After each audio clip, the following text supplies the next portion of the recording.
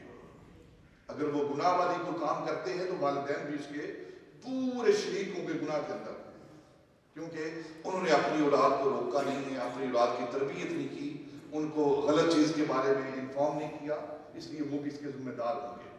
تو چہ جائے کہ ہم سڑکوں کے اوپر گھومیں، آخر اللہ کی بارگاہ میں اس کے گھر کے اندر آ کر سجدہ ریز ہوں، اس کی بارگاہ میں توبہ کریں، یا اللہ جو گزشتہ زندگی گزری ہے اسے سچی توبہ کرتے ہیں، اور جو آئندہ آنے والی زندگی ہے تیری بارگاہ سے نیکی کی توفیق مانگتے ہیں۔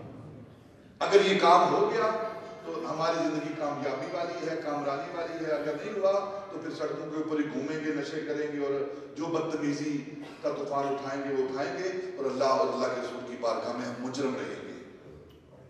یہ آج کا دن انتہائی اہم دن ہے، پچھلا سال ختم ہو رہا ہے اور نئے سال کا آغاز ہو رہا ہے، اور نئے سال کے لیے لائے عمل جو ہے وہ آپ کے سامنے پیش کیا گیا ہے۔ اب جس کا جی چاہتا ہے اس کو قبول کرے اور اس پر عمل کرے، جس کا جی نہیں چاہتا وہ یہی چھوڑ دے۔ اللہ تعالیٰ ہمیں عمل کرنے کی توفیق عطا فرمائے۔